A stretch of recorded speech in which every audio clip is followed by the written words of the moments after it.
Aragonés.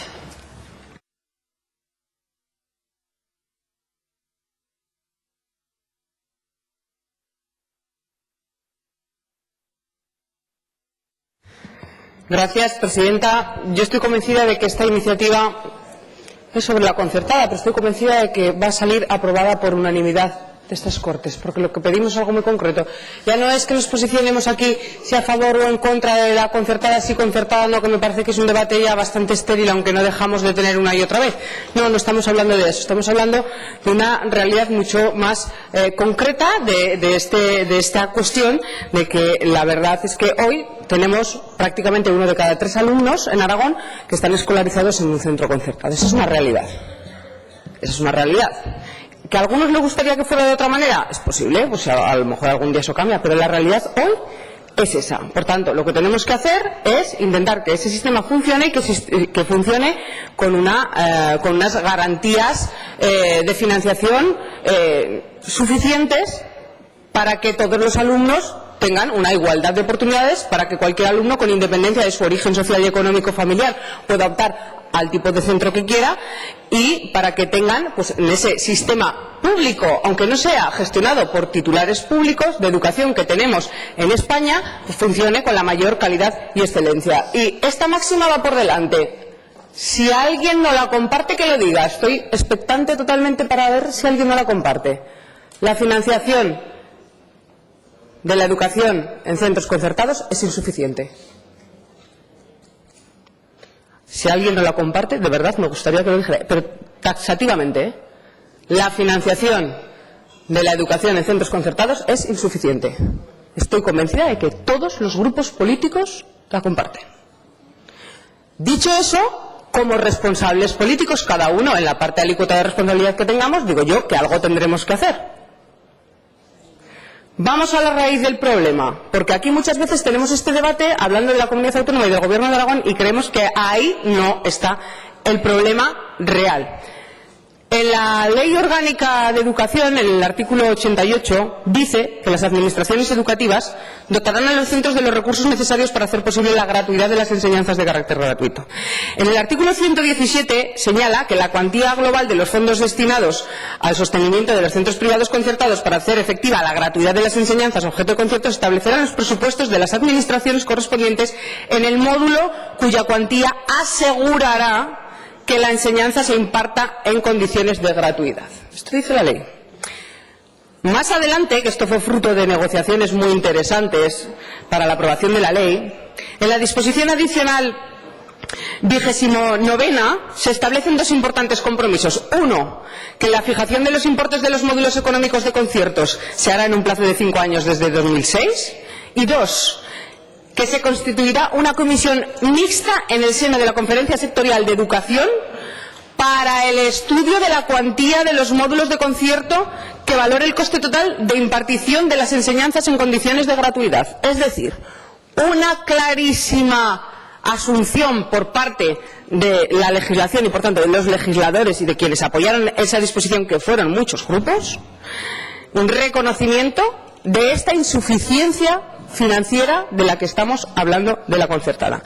¿Esta comisión fue constituida? Sí, se constituyó en el año 2010, pero cesó su actividad en el año 2011 sin haber llegado a ninguna conclusión. No se llegó a tener ese estudio y, por tanto, a saber esas cifras que eran las que garantizaban la suficiencia financiera. En Aragón el esfuerzo ha sido importante, lo hemos dicho muchas veces. Desde que asumimos las competencias en educación podemos decir que aproximadamente se ha duplicado, en los 10 primeros años de tener las competencias se duplicó el gasto por alumno. Ahí está el esfuerzo de la comunidad autónoma y la apuesta por la educación. Pero en el ámbito de la concertada esto no ha sido así. Si comparamos con otras comunidades autónomas, la realidad es que ha habido avances muy distintos. Hay comunidades autónomas que tienen sus módulos propios, aquí no tenemos nuestro módulo propio, hay comunidades autónomas que tienen un complemento autonómico en mayor o menor medida o que han negociado otras cosas. Aquí los avances han sido tímidos. Han sido 3, el acuerdo de recolocación, la subida de la ratio de 1 a 1,20 a profesores por aula y la tercera, el complemento autonómico, aunque está muy por debajo de la media de las comunidades autónomas. Otras comunidades autónomas, la gran mayoría, están muy por encima del complemento autonómico que se establece aquí.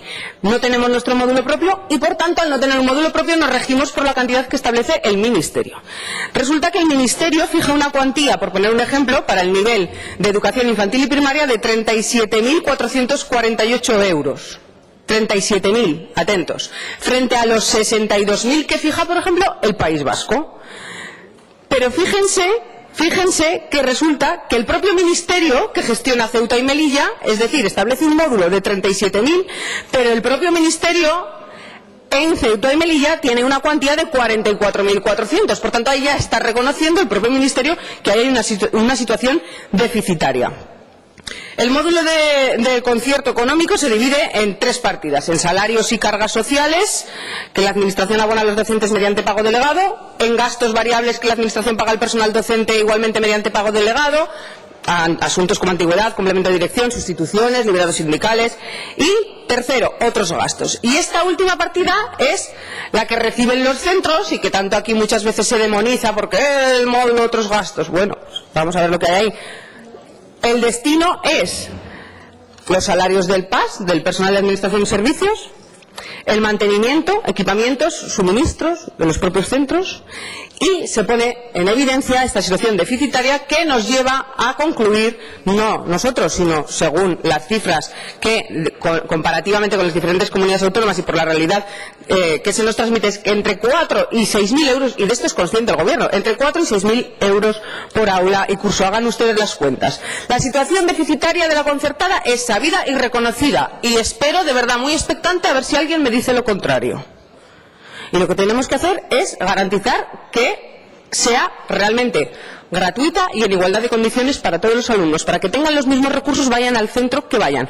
Pero el problema aquí es del Estado, y nosotros vamos a situarlo donde merece. Es el Estado. Es el Estado el que tiene que garantizar una financiación adecuada para que esta igualdad sea real y para que esta gratuidad sea real. No tiene por qué la comunidad, luego si quiere ya complementará lo que le dé la gana, pero la comunidad autónoma no tiene por qué garantizar esa gratuidad real y esa igualdad de recursos y esa igualdad entre alumnos, entre los centros, sean de la titularidad que sea, porque no se lo transfiere el Estado. Esto es así, nos tenemos que dirigir al Estado. Yo creo que a usted, señora consejera, le encantará esta iniciativa. Estará totalmente encantada con que dirijamos el tiro a donde hay que dirigir. Fíjense que no hemos aprovechado, podríamos haber aprovechado a pedir esto y además unas cuantas cosas más para el Gobierno de Aragón. No, simplemente nos circunscribimos a eso, y por eso pedimos que le solicitemos al Gobierno de España que en el plazo de 6 meses se haga un estudio de la realidad económica de los centros concertados, y se aumente el módulo del concierto para que se garantice que es suficiente para el buen funcionamiento de los centros. Yo, señorías, estoy convencida de que van a apoyar esta iniciativa que, como digo, no nos sitúa en el debate de nos gusta más o menos la concertada, la pública, que me parece que no vamos a ningún sitio. No tiene nada que ver ese debate. Tiene que ver con que el Estado financie de verdad la educación en los niveles básicos y que garantice que dice nuestra Constitución y como dicen nuestras leyes, sea una educación para todos y gratuita. Muchas gracias.